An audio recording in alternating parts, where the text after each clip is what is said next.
नमस्कार, मैं सीमा कौशिक आप सबका स्वागत करती हूँ मेरे चैनल पे। पिछले वीडियो में नमस्कार, मैं सीमा कौशिक आप सबका स्वागत करती हूँ मेरे चैनल पे। पिछले वीडियो को आप सबने बहुत ही पसंद किया और कमेंट आए कि आपके पास में कोई हॉरर स्टोरी है तो बताइएगा। तो आज जो हॉरर स्टोरी है मेरे पतिदेव बताने वाले हैं, मैं भी सुनूंगी और मेरे साथ में आप भी सुनिए और फिर कमेंट कीजिएगा आपको ये स्टोरी कैसी लगी। तो चलिए बताइए आज आप अपनी स्टोरी। साथियों नमस्कार, मैं महेश चंद्र कौशिक हूँ। मैंने पिछले बार जो एक स्टोरी बताई थी गांधी जी के ऊपर, तो उस स्टोरी को लोगों ने बहुत पसंद किया। उस स्टोरी का लिंक इस वीडियो की डिस्क्रिप्शन में मिल जाएगा। उसमें कमेंट आया कि सर के पास कोई भूतों की कहानी भी है क्या, भूतों की कहानी हो तो हमें बताएं। तो देखो, ये कहानी अब भूतों की है या कोई सुपर नेचुरल पावर की है या कोई अलौकिक शक्ति की है या इसके पीछे साइंटिफिक क्या मतलब रीज़न है, वो सब आपको मैं स्टोरी ख़त्म होने के बाद बताऊंगा। जब कहानी ख़त्म हो जाए बताऊंगा इसके पीछे मैं क्या समझता हूँ, तो मेरा मन क्या कहता है कि इसके पीछे क्या साइंटिफिक रीज़न या लॉजिक हो सकता है। और आप फिर कमेंट में बताना कि इस कहानी के पीछे क्या साइंटिफिक रीज़न या क्या लॉजिक रहा होगा। बात ये सन 2001 की है, जब मैं टीआरए की नौकरी में नया नया लगा था। और टीआरए की नौकरी में नया नया लग के एक आदिवासी कस्बे में, एक तहसील में मेरी पोस्टिंग हुई। आदिवासी कस्बा था वो और एक तहसील मुख्यालय था। तो मैं तहसील पे आया ज्वाइन करने के लिए आया और मैंने ज्वाइन कर ली। और मैं पटवारी का जो क्वार्टर होता है उसको पटवार घर बोलते हैं। तहसील में पटवारी होता है, जो लेखपाल भी कहते हैं कई जगह। और पटवारी जी क्या करते हैं, ज़मीन का रिकॉर्ड रखते हैं। तो उसमें बाहर तो पटवारी जी का, पटवार घर में 2 रूम होते हैं। बाहर तो पटवारी जी का ऑफिस होता है, पीछे एक कमरा होता है जिसमें पटवारी जी की फैमिली रहने के लिए होता है। तो उन पटवारी जी की फैमिली उसके अंदर नहीं रहा करती थी, मुख्यालय के पटवारी जी थे।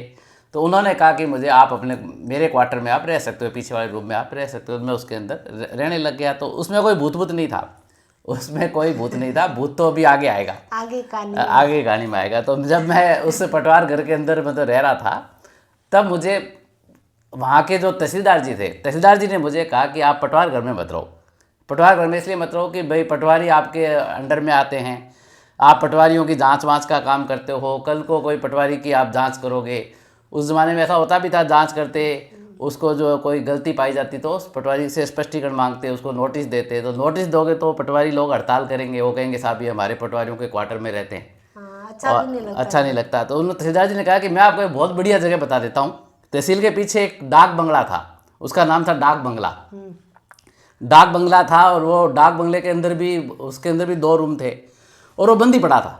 वो डाक बंगले में बढ़िया फर्स्ट क्लास ताला लगा हुआ था। बहुत यूँ गंदगी जमी चारों तरफ। हमारे यहाँ आदिवासी एरिया बंदर खूब होते थे, तो बंदर होने से वहाँ बंदर आते थे, बंदर उसके अंदर लैट्रिन करते थे, बंदर पेशाब करते थे।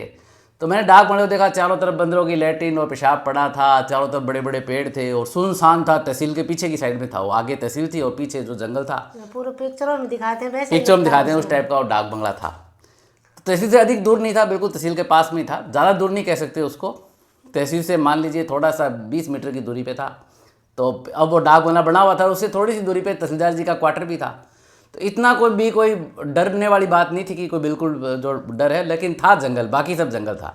तहसीलदार जी का क्वार्टर था और वो डाक बंगला बना हुआ था। तो तहसीलदार जी ने मुझे कहा कि आप इस डाक बंगले में रहो। ये डाक बंगला जो है अपने जो रेवेन्यू डिपार्टमेंट का ही है। कभी अकाल रात में पैसा आया था तब ये डाक बंगला बनाया था और ये डाक बंगला पड़ा है खाली। इसकी मैं आपको चाबी दे देता हूँ, एक बार आप देख के आ जाओ। बाहर से मत देखो, बाहर से सफाई करवा लेना, बाहर से गंदा पड़ा है, अंदर से देख के आ जाओ कैसा है। आपको पसंद आए तो आप इसमें रहना। तो मैंने चाबी ली, अंदर से खोला तो अंदर मकड़ियों के जाले वाले तो थे, भूतनाथ पिक्चर में दिखाते हैं वैसे। हाँ, उस टाइप से, लेकिन था बहुत सुंदर। उसको मैंने देखा ना, तो इसमें एक रूम में बढ़िया लैट्रिन बाथरूम अटैच थे।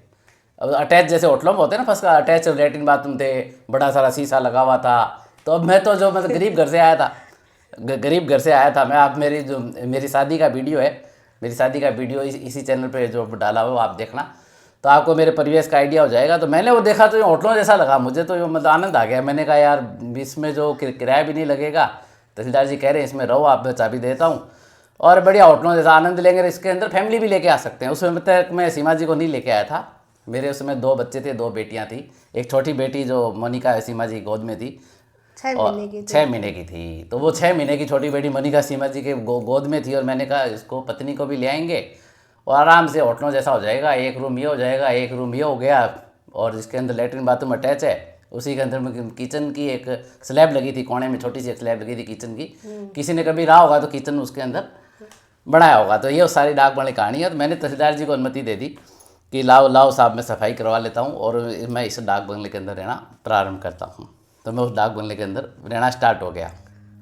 अब उस डाक बंगले में मिस्टेक क्या थी, अब कमी क्या थी, अब स्टोरी में बात आती है। अब उसका हॉरर मानो या क्या भी मानो, ये बाद में बताएंगे। इसके अंदर इसकी पूरी अपने बैठ के अपने आप और मैं मिल के करेंगे व्याख्या। तो उसके अंदर रात को 12 बजे पानी आता था, कुछ नहीं था, जो लेटरिन बाथरूम अटैच था उसमें नल का कनेक्शन था, पानी आता था और प्रेशर से नल अपने आप खुल जाता और खुल के पानी बहना चालू हो जाता रात को 12 बजे। तो रात को 12 बजे पानी आया तो हमने देखा कि चलो नल खुला ही होगा, बंद नहीं होगा। तो हमने बाल्टी मान दी और बाल्टी भर ली। हमने कहा रात को 12 बजे पानी आने का क्या टाइम हुआ, तो रात को 12 से 3 तक पानी आया उसमें। तो फिर मैंने जाके जो तहसीलदार जी को पूछा कि इसमें रात को 12 बजे पानी क्यों आता है? दिन में तो सभी दिन में तो सभी पानी देते हैं, तो इसमें रात को पानी कैसे आया? तहसीलदार जी ने कहा आपने पानी भर लिया क्या? उन्होंने कहा पानी भर लिया, कि बस बढ़िया पियो उसको मजे करो। तो मैंने कहा इसके पीछे रीज़न क्या है? यहाँ इस तहसील में रात को 12 बजे पानी की सप्लाई होती है। उन्होंने अरे कुछ नहीं है, ये क्या है, वाटर वर्क्स की जो मेन लाइन है, वाटर वर्क्स की मेन लाइन होती है, पानी की टंकी होती है वाटर से बड़ी, और मेन लाइन जाती है तो कुएँ, वाटर वर्क्स का जो कुआँ है उससे बड़ी टंकी में पानी जो रात को 12 बजे चढ़ाते हैं। रात को पानी चढ़ेगा तभी तो सुबह दिन में सिटी वालों को सप्लाई देंगे। तो मेन लाइन से इसका कनेक्शन किया हुआ है। इसका कनेक्शन जब करवाया था, जब ये बना था तो मेन लाइन से कनेक्शन करा दिया। तो मेन लाइन में पानी फुल वो प्रेशर से जाता है, टंकी में चढ़ाना होता है, प्रेशर से जाता है तो नल भी खुल जाता है, और नल खुल के पानी आ गया। भरो आराम से नहाओ धो यार, मज़े करो। आपके क्या है, 12 बजे पानी की आवाज़ आए तो उस टाइम जो उठ के बाल्टी भर लिया करो। हमने कहा ठीक है भाई। फिर मैं फैमिली भी ले आया, सीमा जी को भी ले आया। हमने ये सिस्टम कर लिया कि रात को 12 बजे आवाज़ आती है, हम पानी वानी की बाल्टियाँ 2-4 भर लेते। इतनी पानी जरूरत थी, आजकल जैसा टाइम नहीं था, उसमें 2-4 बाल्टी बहुत होती थी। तो हमारे पानी की बाल्टियाँ भर लेते, पीने का पानी भर लेते। हम कहते कि काम चलो बढ़िया है। और पता चल गया भाई नल अपने आप खुल जाए तो क्या फ़र्क पड़ता है, प्रेशर मेन लाइन से जुड़ा हुआ है, प्रेशर से पानी आता है और उसमें कोई ज़्यादा चिंता वाली बात हमें हुई नहीं। अच्छा, फिर उसके बाद क्या हुआ कि हमारा वहाँ उस मकान में भक्ति में बड़ा मन लगता था। हाँ, पूजा पाठ ज़्यादा करते थे हम लोग, ज़्यादा पूजा पाठ करते, भक्ति में बड़ा प्राकृतिक मन लगता। जंगल में रहते थे साधु महात्मा, ऐसे पूजा पाठ करते। और यूँ जब हमारे माता जी की तस्वीर की तरफ देखते ना, माता जी भक्ति करते, तो माता जी की तस्वीर की तरफ देखते तो हमें लगता कि साक्षात माता जी हूँ, तो प्रकट टाइप हो गए, बड़ा यूँ प्रकाश टाइप दिखता और बड़ा हमारे को अच्छा लगता था। तो उस समय हम ऐसे भक्ति करते रहे। तो रात को क्या होता कि पायल बोलने की आवाज़ आती, पायल बजती ना, तो हम कहते माता जी आ गए। ऐसे सोचते हैं कि हाँ, अपने पूजा इतनी करते हैं कि वो आने लग गए। हाँ, माता जी प्रसन्न हो गए। तो इसलिए हम उसको हमने इसको कभी कोई भूत प्रेत वाला माना नहीं। तो आगे भूत प्रेत की कहानी कैसे आएगी वो आपको पता चलेगा। हम उस समय ये मानते थे कि ये कोई मतलब इस क्वार्टर के अंदर हमारी भक्ति जो है मतलब पक गई है, ज़्यादा भक्ति करते हैं ना, भक्ति पक गई है, माता जी थोड़ी प्रकट होने लग गई है और बढ़िया है, माता जी हमारा ध्यान रखती है। तो ऐसे करके हम मानते थे। तो एक दिन क्या हुआ, रात को खिड़की से देखा, रात को खिड़की से बाहर जंगल में देखा तो सुनसान था। वहाँ तहसीलदार जी क्वार्टर थोड़ा दूर था। हाँ, मैंने देखा था, वो चमक रहा था कुछ समय से। इन्होंने देखा कि भाई पेड़ के नीचे एक गोल वस्तु चमक रही है। वहाँ पेड़ था, पेड़ के नीचे गोल वस्तु थी, उसके अंदर प्रकाश उत्पन्न हो रहा था। तो प्रकाश उत्पन्न हो रहा, तो इन्होंने मुझे बुलाया कि इधर आओ इधर आओ इधर आओ, देखो देखो। जैसे टॉर्च की लाइट मारते हैं, टॉर्च की लाइट मारते तो गोल कैसे फोकस पड़ता है, उससे भी बढ़िया है स्वप्रकाशित वस्तु। मतलब तारा कैसे टिम टिम करता है, वो टिम टिम और कर रही थी, स्वप्रकाशित वस्तु टिम टिम टिम टिम करने वाली। तो इन्होंने मुझे बुलाया, खिड़की में से दिखाया कि इधर आओ, ये क्या है। अब वो वहाँ क्या था, आदिवासी एरिया था। ये मना किया हुआ था कि रात को गेट खोल के बाहर मत जाना, क्योंकि यहाँ मतलब चोर वोर घूमते हैं। तो चोर घूमते तो कोई आपको मार भी सकता है, जंगल है, सांप जंगल है, और सांप भी बहुत थे वहाँ, हमें सांप भी खूब दिखते थे। तो आपको कोई सांप वाप जो है मतलब काट सकता है। तो रात को हम गेट खोल के बाहर जाऊँ नहीं, जाने का मन भी करे तो सीमा जी नहीं जाने देवे। तो मैंने बचपन में फिल्में देखी थी, फिल्मों में देखा, किताबों में पढ़ा, तो एक नागमणि के बारे में सुना था। तो वहाँ सांप घूमते ही थे, बड़े बड़े सांप घूमते थे। बुढ़ा सांप था, एक बुढ़ा सांप घूमता था जिसके मूंछ और दाढ़ी थी। वो मैंने आंखों से देखा है। देखो लोग कहते हैं ना दाढ़ी वाला सांप होता ही नहीं, मूंछों वाला सांप होता ही नहीं, मैंने आंखों से देखा है। हमारे वो जो सीढ़ियों में बैठ जाता था, और बुढ़ा सांप था, उसकी दाढ़ी थी और मूँछें थी। तो मूँछ और जो दाढ़ी वाला बुढ़ा सांप भी घूमता था। तो वो तुरंत वो सारी कहानी जुड़ गई। मैंने कहा ये नागमणि है, वो मणि वाला सांप है, मूँछों वाला और दाढ़ी वाला। ये उसकी नागमणि पेड़ के नीचे निकाल के रखी है उसने, और नागमणि स्व प्रकाशित है। और अपने सुबह देखेंगे, सुबह तक वहीं पड़ी अपने ले लेंगे। और सुना था नागमणि होती है तो व्यक्ति बहुत बड़ा वो महान बन जाता है, इच्छाधारी बन जाता है। मैंने अपने इच्छाधारी बन जाएंगे, इच्छाधारी सांप है, उसने अपने को प्रसाद दिया होगा। तो इस वजह से वो नागमणि मानते हुए हमने उसको देखा। अब रात को उठें, रात को टॉयलेट करने जाएं, 12 बजे पानी भी आया, फिर खिड़की से देखें तो आओ नागमणि पड़ी है भाई, अभी वही है, अभी वही है। फिर 2 बजे, अब नींद किसको आवे, सोने की कोशिश करें, 2 बजी 3 बजी, फिर खिड़की में जाके देखें ओ कि नागमणि वही है भाई। तो हमने देखा कि भाई ये तो बाप जी जो खुश हो गए हैं, यहाँ जो साधु महात्माओं को बाप जी कहते हैं, तो ये जो सांप है वो सांप देवता खुश हो गए, नाग देवता, और नागमणि हमारे लिए रखी है, सुबह जाके शांति से ले लेंगे। और फिर वो पूरी रात सोए नहीं, 3-4 बज गए, तो सुबह सुबह नींद आ गई। सुबह के टाइम में नींद आ गई तो सुबह हम उठ के फिर उठे, जब 7 बज गई, धूप निकल गई थी, भागे उस पेड़ के नीचे, पति पत्नी दोनों। पहला काम यही क्या, उठते गेट खोल के उस पेड़ के नीचे भागे, तो वहाँ हमें कोई मणि नहीं दिखी। वहाँ हमने ढूंढा तो कोई ऐसी वस्तु नहीं दिखी जो प्रकाशित हो। फिर हमने सोचा कि भाई ऐसा तो हो नहीं सकता, साइंटिफिक, हर चीज़ के पीछे एक साइंस होती है। मैं खुद विज्ञान का विद्यार्थी हूँ, साइंस पढ़ा था, तो मैंने कहा एक तो कोई तो लॉजिक होगा कि वो रात को प्रकाश किस चीज़ का था, नागमणि नहीं थी तो कुछ और होगा। तो हमने अच्छी तरह ढूंढा तो एक शराब की टूटी बोतल मिली, एक शराब की टूटी बोतल थी, उसके ऊपर का मुंह था, उसमें से कांच ऐसे खड़ा था आड़ा, तो शराब की टूटी बोतल। तो हमने ये इसमें साइंटिफिक, मैंने तुरंत कह दिया सीमा जी को कि दूर कहीं स्ट्रीट लाइट होगी, लाइट आसपास ही नहीं थी वैसे स्ट्रीट लाइट, दूर तो होगी कहीं, भाई कांच है, कांच में तो कितनी भी दूर हो लाइट का फोकस पड़ जाता है, दूर कहीं स्ट्रीट लाइट होगी, इस कांच की बोतल में उसका फोकस पड़ता होगा, और वो फोकस अपने को ऐसे चमकता हुआ दिखा नागमणि की तरह। रात को अंधकार था तो प्रकाश फैला होगा, और वो हमने उसको उस फोकस की बात मान करके उस बात को ज़्यादा इसे गंभीरता से नहीं लिया। फिर क्या हुआ कि उस मकान में हम 3-4 साल रहे, ऐसे कितने साल रहे, 3 साल रहे, हाँ तो 3 साल रहे। तो जो मोनिका हमारी बेटी थी ना, 6 महीने की थी, वो थोड़ी बड़ी हो गई, थोड़ी बोलने लग गई। तो उसके अंदर हम जब माता जी की भक्ति करते थे, दुर्गा माता की भक्ति करते, तो दुर्गा माता की भक्ति करते तो बच्चा पूछता कि भाई ये क्या है, ये क्या है, तो हम उसको बच्चे को कहते कि ये नानी है। नानी कैसे कि इनकी माँ हुई दुर्गा माता की, भैया अपने आप को दुर्गा माता की बेटी माने, तो इनकी मम्मी क्या कहलाई, नानी। तो हम कहते हैं कि भाई ये जो है नानी है। तो बच्ची हमें कहती कि उस रूम के अंदर नानी बैठी है, तो हम सोचते फोटो कोई कहती होगी, तो उसको लगता है कि रियल में नानी बैठी है, वो कहती है उसमें नानी बैठी है। तो फिर हमने उसको बच्ची को हमारे कोई जीवन में समस्या आती है तो हम बच्ची को कहते हैं कि जा भी नानी को पूछ के आ। हमें लगता है कि नानी हमें तो दिखती नहीं, इसको दिखती है, तो वो जाके पूछ के आती और बता देती भी नानी ने ये उसका रिप्लाई दिया है, वो रिप्लाई सही बैठता, बात सही जाती, बिल्कुल वो बात एकदम सही जाती। नानी जो भी रिप्लाई देती है हम उसके अनुसार कार्य करते, और रिप्लाई से हमने और आस्था बढ़ गई, हमारी भक्ति भाव और बढ़ गया, विश्वास हो गया हमें कि वास्तव में माता जी आते हैं। रात को पायल बजने की आवाज़ भी आए तो माता जी आते हैं, पानी आए तो वो तो मेन लाइन से आता ही है। तो ऐसे करके हम 3 साल उसके अंदर रहे। फिर एक रात को मेरे को सपना आया, जब मैं रात को सोया तो सपना आया, सपने में एक महिला दिखी। उस महिला ने कहा कि यदि तू अपना भला चाहता है तो इस मकान को, इस क्वार्टर को 2 दिन के अंदर अंदर छोड़ के चला जा, सिर्फ 2 दिन का समय है तेरे पास, 2 दिन की मोहलत है। अब तो सोचेगा भी 2 दिन में छोड़ के कहाँ जाऊँ, तो उन्होंने कहा कि रेलवे स्टेशन के पास जाना, रेलवे स्टेशन के पास एक हलवाई की दुकान है, उस पर जाना, उसको पूछना कि यहाँ कोई किराए के लिए मकान खाली है क्या, वो मकान बता देगा। वहाँ जो रेलवे स्टेशन के पास पहली घड़ी में ही एक मकान खाली है, वो तेरे को हलवाई बता देगा।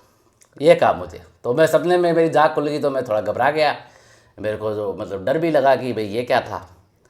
फिर मैंने सोचा कि हो सकता है कि माता जी यहाँ कोई मुसीबत आने वाली हो, भूकंप आने वाला हो, ये क्वार्टर ही गिर जाए भूकंप आके, ये गिरने वाला हो, यहाँ कोई सांप आने वाला हो, सांप काट ले, चोर डाकू आने वाले हो, यहाँ चोर डाकू, जंगल है सुनसान है, मार के चले जाए। कि आपके तो मजबूत नहीं है दरवाजे, कोई भी हाथ मारेगा तो टूट जाएगा। हाँ, दरवाजे भी पुराने थे, सब डराते थे हमको, सब जो भी आता वो कहता कि यार इतने पुराने इसमें डाक बंगले में क्यों रह रहे हो, इसके जो दरवाजे भी मजबूत नहीं, कोई ऐसे हाथ भी मारेगा ना तो दरवाजा टूट जाएगा। विश्वास था कि नहीं हमें कुछ नहीं होगा, ये आराम से बैठे हम तो। और जो उसका जो अटैच लैट्रिन बाथरूम था ना, वो पीछे जंगल में खुलता था, तो उसमें ऐसे मतलब जाली लगी हुई थी सीमेंट की। हाँ, सीमेंट की जाली आती है ना, सीमेंट की जाली मुक्का भी मारो ना तो सीमेंट की जाली पूरी टूट जाए।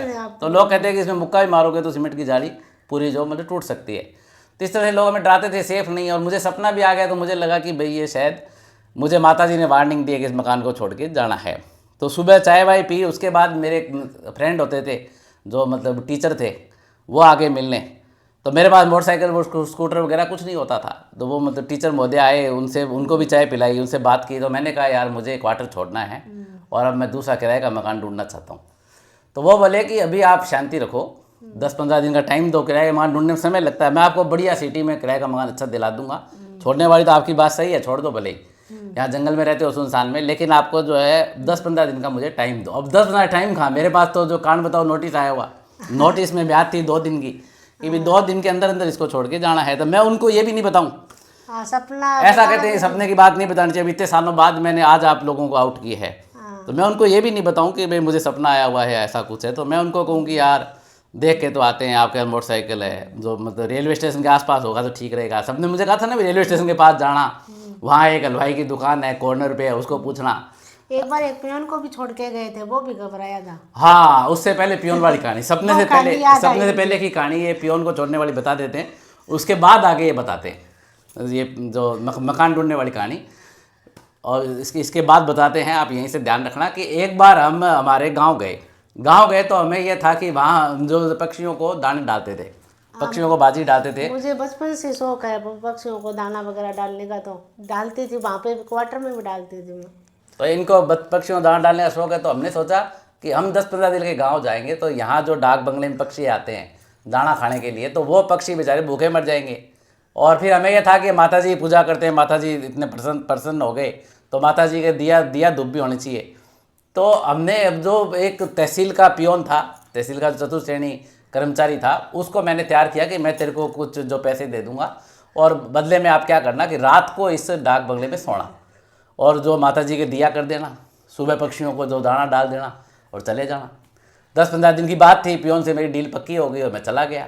उसके बाद जो उसमें कोई फ़ोन वोन तो होते नहीं थे, जब मैं आया तब मुझे पता चला, लोगों ने कहा कि ये पियोन तो एक रात सोया था, फिर ये छोड़ के भाग गया। तो उसको मैंने बुलाया, तो उसने कहा साहब पैसे वैसे मत देना, भले ही मेरी तो जान बच गई, इतना ही पर्याप्त है। मैंने कहा क्या हुआ भाई? उसने कहा कि उसके अंदर तो भूत है साहब, और भूत होने की वजह से मैं तो आइंदा इसकी तरफ मुँह करके भी नहीं देखूँ।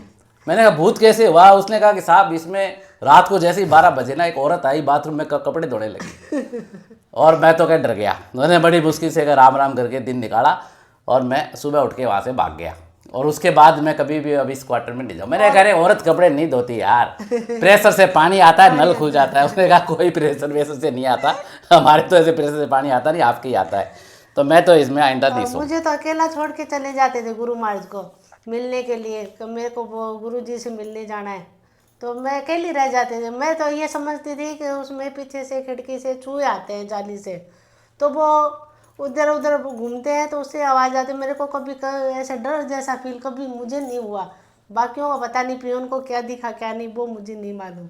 यानी जो सीमेंट की जाली थी, उसमें कह रहा हूँ ना, एक सीमेंट की जाली लगी हुई थी बाथरूम में, कहते थे भाई कमज़ोर है, इसको मुक्का मारी टूट जाएगी। उस जाली में से चूहे आते थे, और चूहे आते तो बाथरूम में धमाधुम करते, और आपके जो साबुन रखी है वो डाल देते, सर्फ की थैली डाल देते, और पानी अपने आप आता। तो आपको यूँ लगता कि भाई ये पानी जो है कपड़े धो रहे ये कोई मतलब कपड़े धोए होंगे किसी ने। संभवतः साइंटिफिक रीज़न ये है, मैंने कहा था ना आपको कि मैं आखिरी में बताऊंगा, लेकिन सीमा जी ने पहले ही इसको आउट कर दिया, तो पहले ही बता देता हूँ कि वो चूहे आने की बात तो हो सकती है कि उससे ऐसे लगता होगा साइंटिफिक रीज़न कि वो इस तरह चूहे आते होंगे, वो जैसे चूहे आपके साबुन रखिए वो डाल देंगे, सर्फ रखिए चूहे उसको नीचे डाल देंगे, और वो पानी आएगा प्रेशर से, तो वो पानी से वो सब हो जाएगा। तो उसके बाद अब बात चलती है उसकी कि सपना आया था मकान छोड़ने वाला। तो मैंने उन जो मतलब टीचर थे मेरे साथ, उनको कहा कि भाई आपके पास मोटरसाइकिल है और आप मेरे को लेके चलिए रेलवे स्टेशन के पास, और वहाँ कोई मकान ढूंढते हैं। मैंने उनको सपने की बात तो पूरी बताई नहीं, और मैं तो सीधा अब उस वो रेलवे स्टेशन के पास देखूँ भाई हलवाई की दुकान कौन सी है, तो होटल दिख गया मुझे एक, अरे होटल दिख गया हलवाई का, तो होटल दिख गया। तो मैं तुरंत उनको कहा मास्टर साहब को कि भाई यहाँ रोको, इनसे बात करते हैं, इनको पूछते हैं। तो रेलवे स्टेशन जस्ट बाहर ही था होटल होता ही है रेलवे स्टेशन बाहर, चाय का होटल होता है, मिठाई की दुकान होती है। उसको पूछा तुरंत, मैंने कहा अभी यहाँ साहब किराए का मकान खाली है क्या? उसने कहा बिल्कुल पास में ही है, मेरा ही है। मतलब पास में ही है, मेरा ही है, उसी का था। उसने कहा मेरा ही है, पास में ही है, तो और 100% परफेक्ट गया। मैंने कहा दैट इज 100% परफेक्ट, इसका मतलब नोटिस भी पक्का ही है, 2 दिन में छोड़ना है। अब वो मकान दिखाने ले गया, तो वो पुराना सा मकान था बिल्कुल। मजदूर रहते थे पहले, जो पूरा गंदा करके, पहले मजदूर रहते थे, सारा गंदा करके चले गए उसको, तो उसको एकदम गंदा मजदूर रहते थे। तो मुझे मास्टर साहब ने धीरे से कहा कि भाई छोड़ो इसको, अपन जो है 10-15 दिन का टाइम दो, इससे बढ़िया दिला दूंगा, ये किराया भी ज़्यादा मांग रहा है और इससे बढ़िया ले लेना। मैंने कहा भाई मुझे तो इसी में रहना है, मुझे यार अच्छा लगा, रेलवे स्टेशन पास में रहेगा, आने जाने में ठीक रहेगा। अब मैं क्या बताऊँ, नोटिस आया हुआ है, तो नोटिस वाली बात तो बताई नहीं। मैंने कहा यार मैं तो इसी में रहना है। तो मैंने उसको उन मास्टर साहब के खिलाफ जाके तुरंत उनको जो है एडवांस दे दिया और उसको कहा कि मैं आज ही फैमिली लेके आता हूँ इसमें। उसने कहा अभी सफाई तो करा लो। मैंने कहा सफाई कर लेंगे, हमारी फैमिली कर लेगी, ठीक है, लेकिन मैं आज ही लेके आता हूँ। तो उसके बाद मैंने क्या किया कि उस समय जो वो समय भी मतलब सपना भी ऐसे समय नोटिस आया जब जो शनिवार रविवार की छुट्टी थी कोई सरकारी अवकाश था। उसमें शनिवार तो शायद छुट्टी होती नहीं थी, उस समय शायद रविवार था, रविवार की छुट्टी थी। छुट्टी होने से मुझे मतलब बड़ा ईजी रहा। मैंने कहा रविवार है, मैं आज ही फैमिली चेंज कर लूँगा, बाद में ऑफिस खुल जाएंगे। 2 दिन का समय मुझे मिला हुआ ही था, तो मैं हाथों हाथ एक टेम्पो वेम्पो लाया, सामान डाला और उसको क्वार्टर को ताला वाड़ा मार के उसके अंदर आके मैं जब रहना मैंने स्टार्ट कर दिया। अब उस समय छुट्टी के अंदर जो हमारे तहसीलदार जी थे वो छुट्टी पे गए हुए थे घर, उनका क्वार्टर बंद पड़ा था। और उन तहसीलदार जी के जो दोती थे वो हमारे पास खेलने आते थे बच्चे खेलने आते थे, तो इनके पास खेलते थे बच्चे, टाइम पास करते थे, मेरे बच्चों से खेलते थे। अब तहसीलदार जी आए तो उन्होंने देखा कि यार ये कहाँ गया, ताला लगा हुआ है और क्या हुआ है। तो लोगों ने बता भी दिया, सीआईडी भी तो होते ना, सीआईडी ने बता दिया कि साहब वो टीआरए साहब तो बंद करके भाग गए, सामान भी लेके गए। अरे यार सामान कैसे ले गए। तो फिर वो ऑफिस खुला, ऑफिस में उन्होंने मुझे बुलाया। तो अब उस समय मैंने कहा कि भाई साहब मैं तो छोड़ दिया, ये जो सरकारी था लेकिन मेरे नाम से अलॉट नहीं था, तो कल को कोई मुझे अधिकारी धमकाता, इसलिए मैंने छोड़ दिया। कोई अफसर कहता कि भाई आप क्यों लेते हो, आपके नाम से अलॉट नहीं है, इसलिए मैंने साहब इसको छोड़ दिया। तो वो उन्होंने दिमाग लगाया, उन्होंने तुरंत दिमाग तोड़ाया कि थोड़े दिन पहले कोई चुनाव की ड्यूटी को लेके मेरी उनकी थोड़ी बहुत कहा सुनी हो गई थी। तो उनकी जो मिसेज ने भी उनको कहा, मेरे फ्रेंड थे वो, उनकी मिसेज जो थी वो इनके फ्रेंड थे, उन्होंने भी कहा कि भाई इसको भगा दिया आपने। जब क्वार्टर खाली में पता चला, उन्होंने कहा कि आपने ब्राह्मण देवता को तंग किया होगा तो ये छोड़ के भाग गया। तो वो जो मतलब सुदामा जैसी हालत मेरी, तो उनको लगा कि ये बेचारा सुदामा छोड़ के भाग गया तो कल को इसकी कोई आत्मा घाई लग जाएगी, श्राप लग जाएगा। तो उन्होंने तहसीलदार जी मुझे पूछा कि सही बताओ कि पड़ोसी अच्छे नहीं थे क्या। पड़ोसी मानी वो जो तहसीलदार जी। मैंने कहा पड़ोसी तो बहुत अच्छे थे कि या कोई बात से तुम्हें बुरा मान गए, रूठ गए, नाराज़ हो गए, वजह क्या थी सही बताओ, क्यों छोड़ के गए। मैंने कहा नहीं साहब, मैं तो ऐसे ही मेरे नाम से नहीं था, तो मेरे नाम से होगा तो मैं इसके अंदर जो रहने को तैयार हूँ। तो उसके बाद तहसीलदार जी ने दिमाग लगाया, पीछे जो उससे भी पीछे थोड़ी साइड में 2 सरकारी क्वार्टर और थे, आधे बने हुए थे। तो उन्होंने कहा कि ये मैं ठीक करवा के तुम्हारे नाम करवा दूँ तब तो आओगे वापस। तो उनको भी कहीं ना कहीं हो गया कि इस गरीब ब्राह्मण का दिल दुख गया है और वो चुनाव ड्यूटी के नाम पे जो थोड़ी बहुत कहा सुनी हुई है उससे नाराज़ होकर छोड़ के गए, इसका श्राप लग जाएगा। तो उनको ऐसा था ना भी पूजा पाठी भी है, गरीब भी है, ब्राह्मण भी है, तो उनको ऐसे यूँ हो गया कि भी इसका कहीं ना कहीं इसकी आत्मा जो शायद दुख गई इसलिए छोड़ के गए। तो उन्होंने कहा मैं वो पीछे वाला ठीक करवा दूँ तो उसमें तो आओगे, नाम से कर दूँ तो। मैंने हाँ साहब मैं उसमें आऊँगा। तो उन्होंने वो ठीक करवा के बाद में मेरे नाम से अलॉट कर दिया और मुझे उसके अंदर बुला लिया। वो भी बहुत ही अच्छे व्यक्ति थे। तो अच्छे व्यक्ति होने से उन्होंने अपना घर का पैसा डाला या किसी दानदाता से डलवाया, ये मुझे पता नहीं है, लेकिन उन्होंने उसको ठीक करवा के फर्स्ट क्लास तैयार करा के मेरे नाम से अलॉट करके मेरे को दे दिया कि ये जाओ उसमें, और वो मकान छोड़ाओ किराए का। तो मैं छोड़ के आ गया उसमें। अब आप प्रश्न आता है कि साहब भूत की कहानी कहाँ हुई, इसमें भूत कहाँ आया। तो अब उस प्रश्न का उत्तर सुनिए कि कुछ दिन बाद, साल 2 साल और बीते, तब एक व्यक्ति हमारे पास ऑडिट करने आया। ऑडिट पार्टी होती ना, ऑडिट पार्टी आई अजमेर से, ऑडिट पार्टी वाले आए। तो उन्होंने कहा कि साहब, उस व्यक्ति ने मुझे कहा कि मैं यहाँ 7-8 साल पहले भी ऑडिट करने आया था, इस तहसील में मैं 7-8 साल पहले भी ऑडिट करने आया था। तो मैंने कहा अच्छा सर फिर क्या हुआ। तो उन्होंने कहा कि यार यहाँ एक डाक बंगला है पीछे, उसके अंदर भूत है। तो मैंने कहा साहब काहे का भूत है, मैं उसके अंदर रहा हूँ 3 साल रहा हूँ। उसने कहा नहीं उसके अंदर भूत है।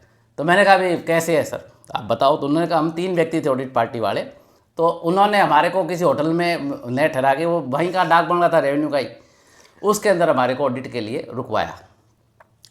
तो हमने क्या हुआ कि जब जैसे 3 व्यक्ति थे तो एक व्यक्ति के कोई अचानक काम आ गया, उसको छुट्टी जाना पड़ा, 2 व्यक्ति रह गए। फिर एक और रहा तो उसके भी कोई घर से फ़ोन आ गया, उसको भी अर्जेंट में छुट्टी जाना पड़ा। अब एक व्यक्ति पीछे रह गया डाक बंगले में, तो वो पीछे रह गया। तो रात को 12 बजे कोई बाथरूम में आके कपड़े धोए, कोई औरत आई पायल बजे और कपड़े धोए और उसको आवाज़ मारे, उसको कहा कि तू भी आ जा बाथरूम में, मिल के धोते हैं। तो वो तो बेचारा डर गया कि उसके तो क्या उसी टाइम बुखार आ गई, सुबह तो उसके बुखार हो गई एकदम तेज़। दिन निकला तो वो तो जो है डर के वहाँ से छोड़ के भाग गया। उसने जाके अधिकारियों को लिख के दिया कि साहब मुझे नौकरी से सस्पेंड कर दो भले ही, लेकिन मैं वहाँ ऑडिट करने नहीं जाऊँगा। ये हमारे साथ हुआ। तो मैंने कहा अरे साहब कोई नहीं था, वो पीछे ही है डाक बंगला, उसमें मैं 3 साल रहा हूँ। उसमें क्या है कि वो रात को प्रेशर से पानी आता है तो नल खुल जाता है, चूहे हुए आते हैं तो वो साबुन वाबुन जो डाल देते हैं तो ऐसे लगता है कपड़े धोती है। बाकी कहानी आवाज़ मारने वाली उसने बना ली होगी। और आओ मैं आपको दिखा के लाऊं, उसको आओ मैं आपको ये पीछे ही है। तो उन्होंने कहा कि ना ना ना, ऐसी गंदी चीज़ों के तो पास में से भी नहीं निकलना चाहिए। तो ये थी ये आज की कहानी। अब आप बताना कमेंट करके कि वो नागमणि का क्या मामला था, और ये बाथरूम में चूहे आते थे, कौन कपड़े धोता था, क्या कहानी थी। बस इतना ही हॉरर हमें तो फील हुआ, इससे ज़्यादा हॉरर फील हुआ नहीं। तो अब आप कमेंट करके बताना कि इसके अंदर क्या फैक्ट हो सकता है। तो आप सबका बहुत बहुत धन्यवाद। और ऐसे पॉडकास्ट पसंद आते हैं तो बताना। पिछली बार पसंद किया तो ये नया पॉडकास्ट आया, ये पॉडकास्ट कह दो, इसे इसको स्टोरी टेलिंग कह दो। और आप किस बारे में मेरे जीवन की कौन सी स्टोरी सुनना चाहते हैं वो भी बताना। हाँ, कमेंट कर दो ताकि हम कमेंट करना, और इसमें कमेंट कर यही बताना कि ये क्या था, और ये सब बताना। ये हमारे भी आज तक हमारे दिमाग में आया नहीं है कि क्या चीज़ थी। मैं तो मानती हूँ कि चूहे आते थे बाहर पेड़ों पे, वो किसारी होते हैं, झिंगुर होते हैं, जो जिसके बोलते हैं ना कि एक जानवर होता है काकरोच टाइप का झिंगुर। वो रात को जब बोलता है ना, कई जानवर मिलके बोलते हैं चूं चूं चूं चूं चूं, ऐसे लगता है कि छन छन की आवाज आती है कि जैसे कोई पायल बजती है। तो मेरे सासू माँ आते थे, वो भी बोलते थे कि यहाँ आने के बाद मेरे को नींद नहीं आती, क्यों मेरे को तो फर्स्ट क्लास आती है, कि तुम लोगों को तो आदत हो गई, हम क्या मालूम, मेरे को तो कभी ऐसा नहीं लगा वो कि वो आवाज आती है बाहर से। तो वो बाहर से वो झिंगुर होते हैं, झिंगुर बोलते हैं तो ऐसे पायल बजने की सी ऐसे छम छम आवाज आती है, पायल जैसी आवाज है। तो हमको तो कभी ऐसा को विचार भी इंसान के होते हैं, विचार कर लेते हैं कि हाँ कोई भूत है, तो वो भूत नहीं होगा तो भी दिखेगा। और भगवान का अपने सोचते हैं तो वो भगवान दिखेगा, तो वो अपनी अपनी सोच भी होती है। अब क्या है वो आप कमेंट में। तो हमने तो भगवान ही माना, अभी हमने तो माता जी माने। और अब आप कमेंट करके बताना कि आपको ये कैसा लगता है। आप सबका बहुत बहुत धन्यवाद। नमस्कार। नमस्कार।